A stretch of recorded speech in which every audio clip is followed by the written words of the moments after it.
Welcome back to the Maven Show. Today, this is your host Rohit. Today we have Jason Scott, who is the serial entrepreneur and an award-winning event professional. Jason is also a best-selling author and been a successful podcaster from last many years now. And we would just like to welcome Jason in. So thanks, Jason, for getting the show. Thank you for having me. Yeah, awesome. We just heard a little while of you from last minute days. So I just having a bunch of questions to ask to teach the audience and so on. So would you like to tell me something about yourself, like a little background of yours, how you started, when you started, and how everything is going so far?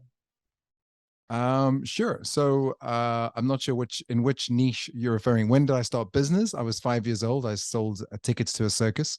And then I built a circus to perform after getting the money for selling the ticket, which is pretty much how I still run businesses today. First, I get the idea, then I sell the idea, then I build the idea. As far as podcasting, 2015, I launched the Guestless podcast. I was very new to it. I had studied radio broadcasting and I'd studied production and I'd studied to be a producer. But I was new to podcasting. I had no idea what I was doing. I was launching a company at the time. You can still find it on Spotify. And by the end of season one, I had failed the company, my first massive failure in any business endeavor. It was quite scary. And I, spoiler alert, closed the business down. But I loved podcasting. I got 60 messages on LinkedIn, and I never got so many messages in my life on LinkedIn. And I was like, what's going on? And they were all about the podcast. So I thought, okay, I'm going to get a really good teacher. I went and did this John Lee Dumas course. And John runs an amazing podcast called EO Fire. And I learned everything I could about podcasting. I read every book, every magazine. I listened to every podcast. I pretty much just spent 3 months studying and learning, and then relaunched season 2 of the Guestless podcast. I ran a business around it. I won one of the top 100 businesses in the UK. Got to go to number 10 Downing Street, which is kind of like the White House, but in the UK and harder to get into. And then started a software company, sold a software company, and have been helping people use podcasts for their business for the last 3 years, which is kind of crazy, but purely as a charity, purely just to help people out. Got it. So podcast is the number one strategy you have been having for running a business and to do the market for the same. Absolutely. So I've never paid for an ad. I've never paid for marketing. All my marketing comes from podcasts. I use it for Trojan horsing. I use it for content creation.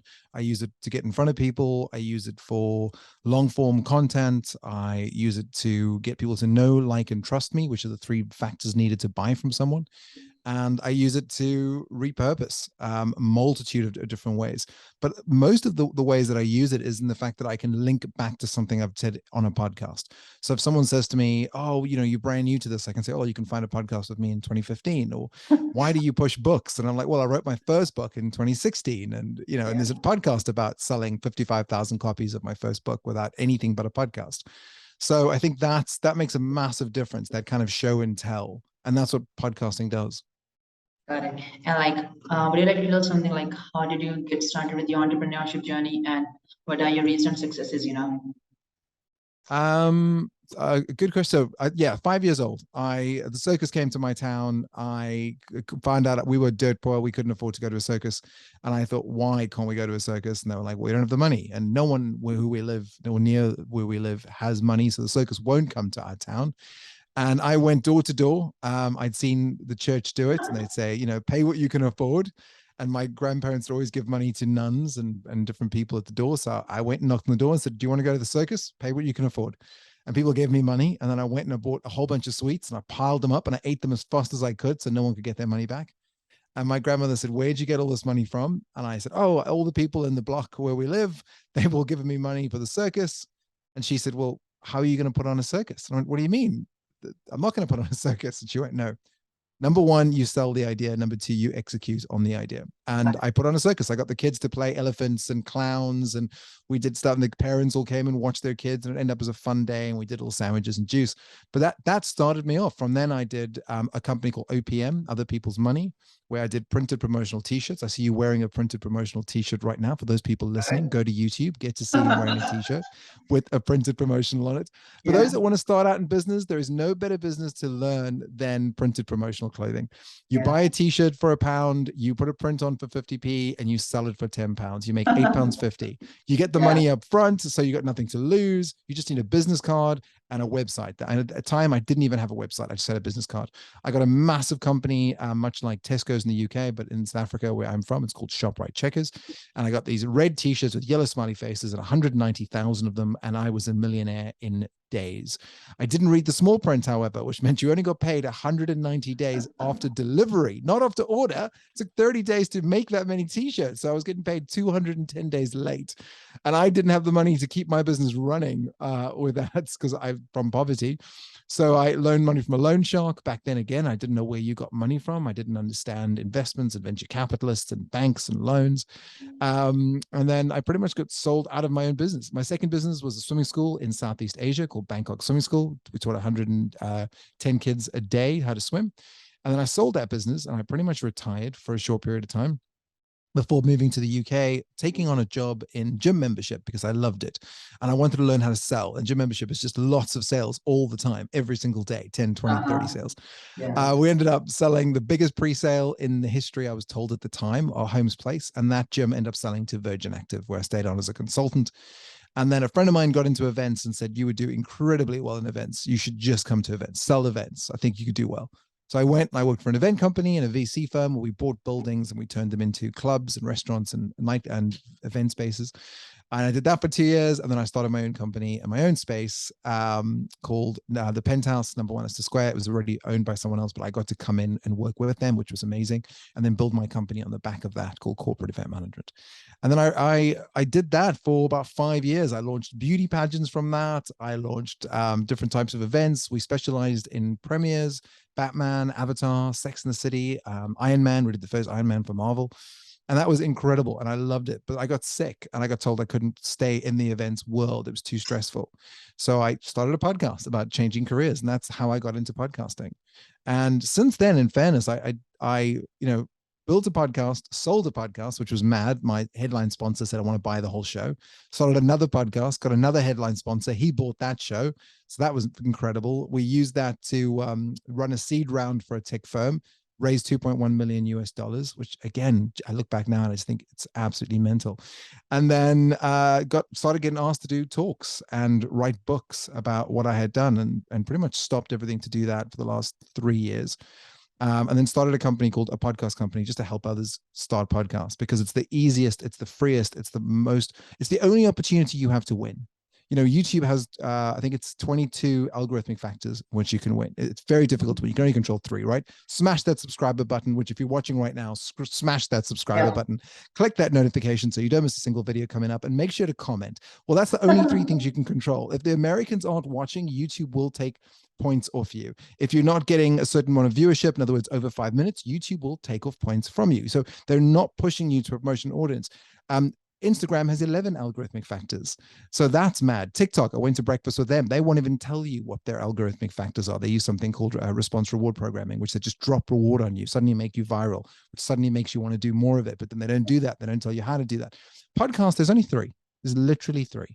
Did they subscribe? Did they give you 5 stars? And did they leave a comment? If you can get those 3 things, you will get a better response on podcasts. So I started helping people start podcasts about 3 years ago. And that company has been doing incredibly well. And off the back of that, I've been writing books and doing talks and traveling the world as a digital nomad, which is what I'm doing now. Got it. Awesome. Got it. So you already said much about the podcast. So what do you say if someone is getting into the podcast just right now, being as a beginner, or someone is just getting started with a podcast? What kind of quick tips you must be having? I mean, there's lots. So the first is to realize that it's still very, very new. people will talk to you about how many podcasts are out there. None of that's real. If you go to my LinkedIn, for example, today, I put up a breaking news article which showed there were only 155,000 podcasts. 155,000. That is nothing. There are 3.1 billion websites. There are 57 million YouTube channels. Like, Yeah. if you think about your chances of winning, you've got a great chance of winning at a podcast. So start a podcast. That's number one. Number two, realize that podcasting should be done in seasons. Don't just keep doing a podcast. You do a season. Every season, focus on a niche idea.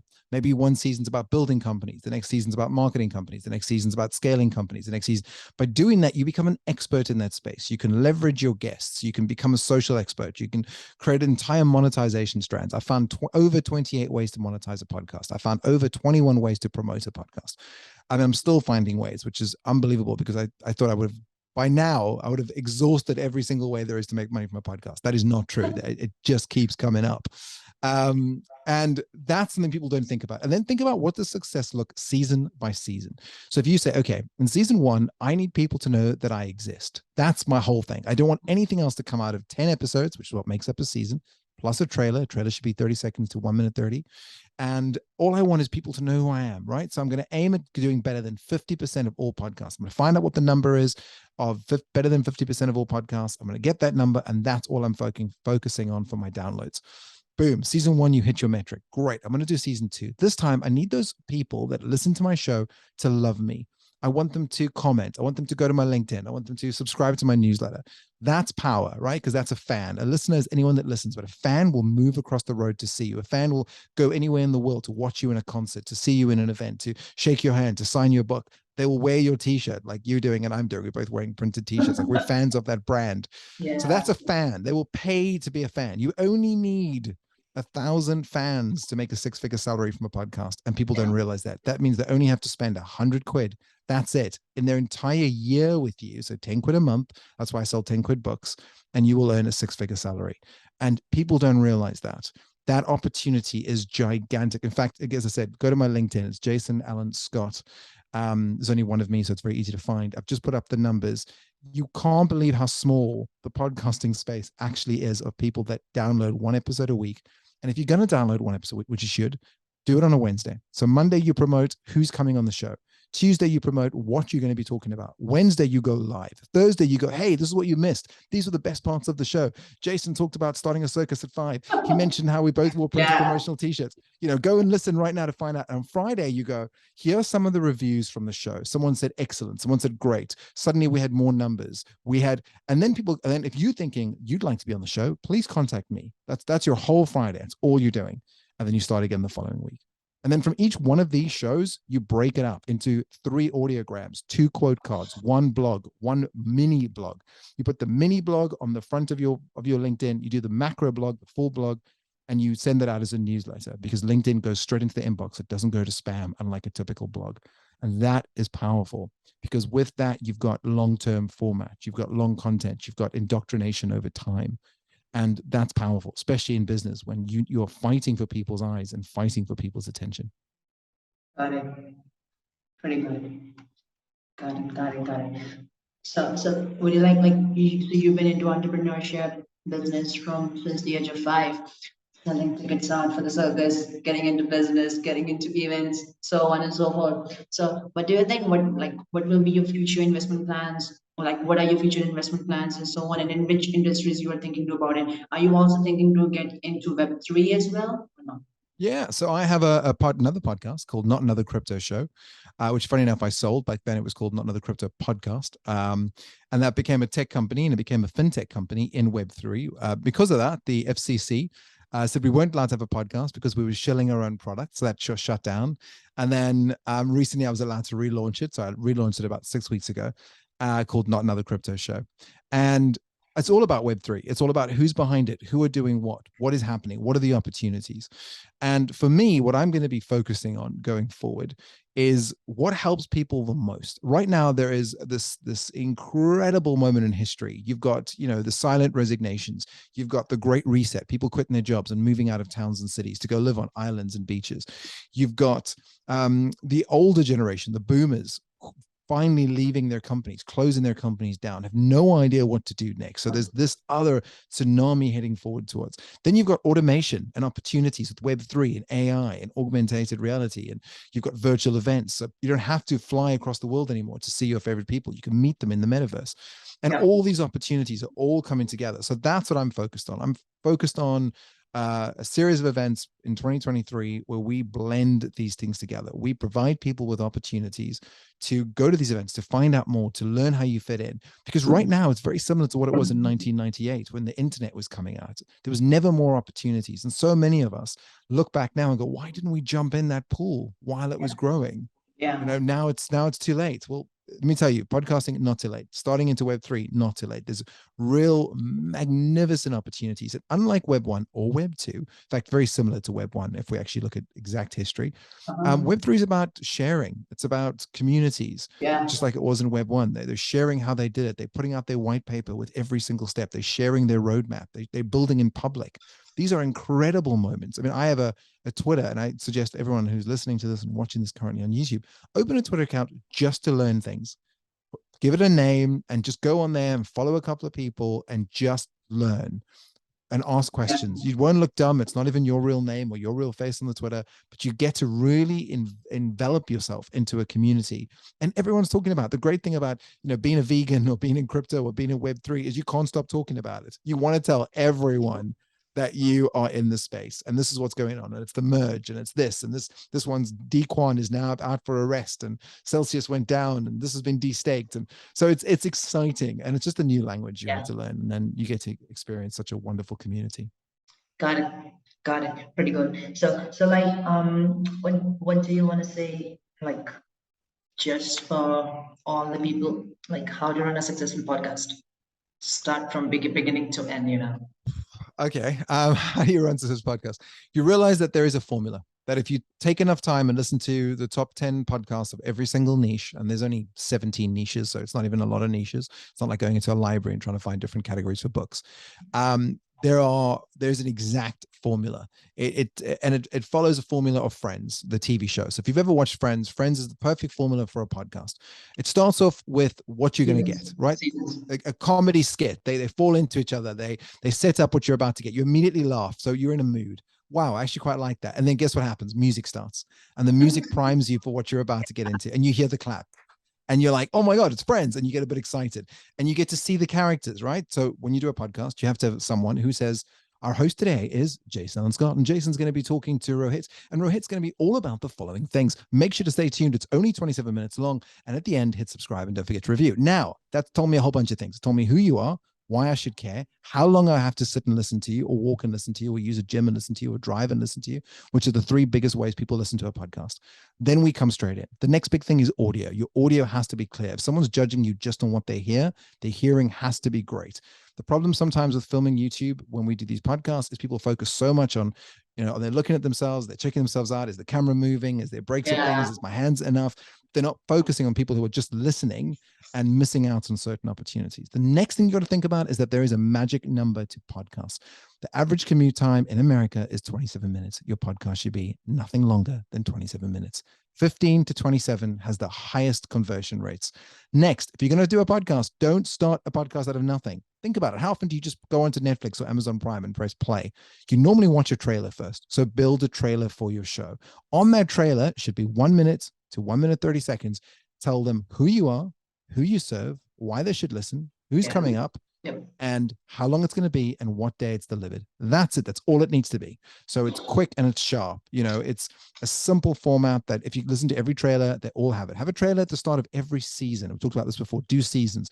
A season is 10 episodes. Again, if we look at Netflix, they have 10 episode seasons. Why? Because they can look back at the end of a season and go, what worked and what didn't? Which shows hit and which shows didn't?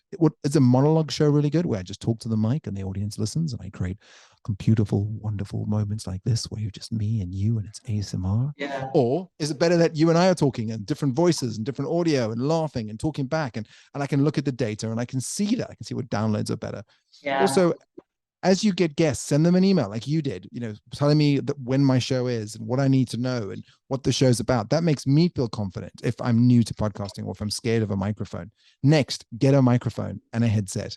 Because, for example, you right now, I can hear you, but maybe when this goes to Apple or Spotify or Google Music, it doesn't come out sounding as clear. So you want yourself a good microphone. If you look over here, you'll see I have a very good Yeah. microphone, and then a good headset. Very simple. I can hear you clearly. I hear myself, and I don't go and but, because my brain is picking up every single word I'm saying all the time. There's a complete loop from what I'm saying to what I'm hearing, what Yeah. I'm saying to what I'm hearing. People forget that, which is why if you look at radio presenters, they always have a pair of cans on their head. These things are called cans. If you're watching, I'm pointing at the cans. If you're listening, it's the things on my head. So understanding that constantly, that you are in two formats, someone's watching you and someone's listening to you, and playing out that makes a gigantic difference. The next thing is what's called the rule of Horace. And Horace says in every story, it has to entertain first and educate second. A picture of a Lamborghini will get 1 million likes on Instagram. A story about how you got the Lamborghini will get 10 likes on Instagram, because we first want to be Yeah. entertained and then we want to be educated, right? So your show has to be a mixture of the two. So you did very well. You asked me some questions that gets me to start it. I'm now giving the education points. People can go and take it away. Every single show should have something that someone can take off their headset and go and do. They can go start a podcast. They can learn how to do outbound sales. They can learn how to go marketing.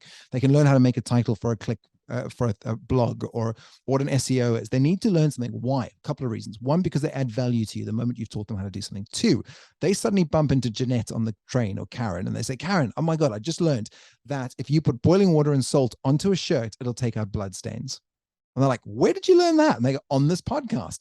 What's the podcast called? I'd like to listen to that. Word of mouth is the biggest way podcasts are found. That people are not paying attention to. They're paying attention to advertising and marketing of their podcast. Yeah. And like I said, there are 21 ways to promote, but organic is your biggest growth indicator. And you just have to give something on every episode. Every episode, give away something, give away value, give away entertainment, give away education, give away contacts to people that maybe they don't know how to get in front of or get a hold of. Tell them how easy it is to write a book, to find someone that's already interested. Tell them how to make money out of something. There is an absolute pyramid to wealth when it comes to this kind of media.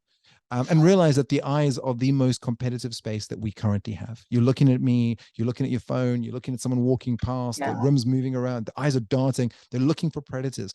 When you're in my ear, it's just you and me. There's no one else in there. And you're in my head, and suddenly you're in my heart, and I care about you because I hear your voice all the time. I was at London Bridge the other day. I was ordering a Starbucks. This woman gave me a Starbucks. It said Jason on it.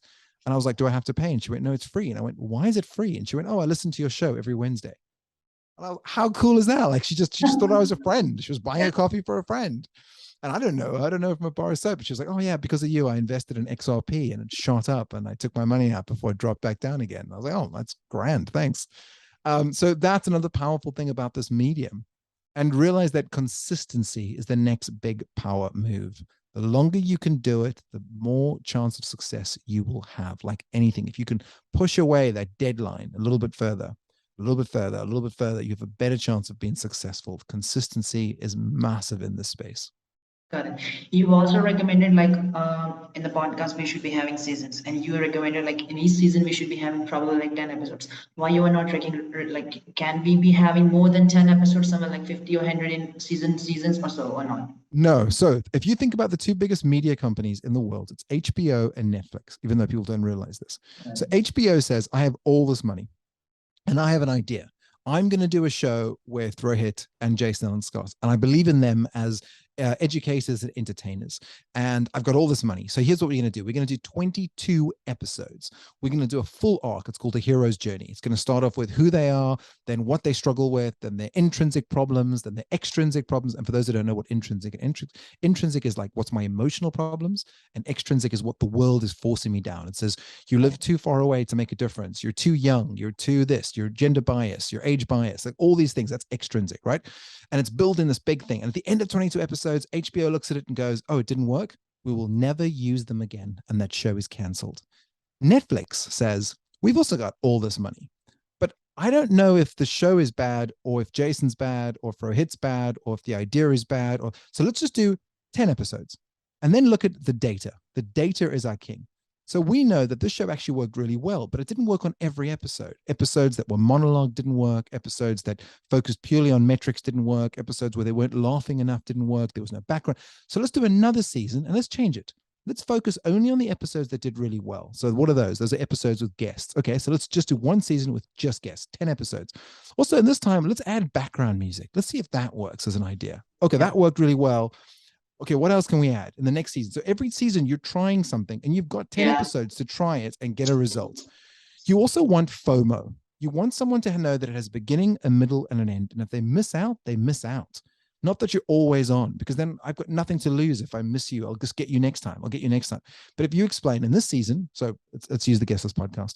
In this season, I'm going to explain every which way you can build a business, not grow a business, not continue a business, not scale a business, just start a business. Season 1 is about starting a business. Season 2 is about growing a business. Season 3 is about leads. Season 4 is about closing deals. If you miss an episode, you miss out on these building blocks to what I'm doing for you. This whole show is built around creating businesses for you. That's magic for people, because that gives them something to keep listening for, to get excited about, to build on. People love building. They love, games. They want level 1, level 2, level 3, boss level. So that's what you got to build your show in. That's right. Leveling up and keep fixing the mistakes what we had did in season 1, season 2, and so on. Got it. Exactly. And the next thing you can learn again from Friends is if you think about the most popular episode of Friends. So I'm going to ask you, have you ever watched Friends? I just have watched 1-2 episodes just with one of my friends. Same as me. I only watched it to learn all the stuff. Otherwise, I didn't know any. And even if I asked you will not even believe that I have just watched Friends. You don't even know about the Web3 project I'm just launching with the next year. It's coming with Die Hard Friends. I am launching the NFT project with 10,555 NFT friends are coming into the metaverse to bringing the forever bond into the metaverse. So that's the big thing. Which just took me from the friendship and just putting into this. It was just inspiration from my friendship as well. I just get into this and launch this then. 100%. That's amazing. Well, there we go. So that shows the power of Friends. Yeah. So the Friends TV show, if someone says what's the most popular episode, they'll go the one where Ross and Rachel break up, right? Ross and Rachel are on a break. I saw that. If you were to Google that, the actual episode is called the one where Ross and Rachel are on a break. Why have they done that? It's easy to find. It's easy to be indexed. Easy to come up on Google. You're never going to forget it. So when you're doing episodes, same thing. Your podcast titles for each episode should answer a problem that I'm always going to be Googling. Yep. So this shouldn't be Rohit speaks to Jason Allen Scott, because I'm not famous enough. People aren't going to be Googling my name, but it might be how to start a podcast, how to make money out of a podcast, what you can learn with podcasting and Friends, what can you learn with HBO and Netflix and Friends. And you just keep trying different titles on different channels, all leading back to the same show. Never put an episode number on a podcast, because Amazon will push you down. Google will push you down. Spotify will push you down. They'll all take you, lower you down on promotion, because it's a waste of their space. They want to see a perennial. Perennial means that you can look back at it forever. It'll always be there. A perennial title, preferably that solves a problem, because all these platforms want you to solve problems, which causes people to stay on their platforms for longer. That's all they care about. And then when you do launch a podcast, drop 3 episodes the very first day. Don't drop 1. And here's the maths. This is mathemagics. If I love your first episode, like if I hear your first song on a record, I want to be able to listen to other music you've done. I don't just want to hear one episode.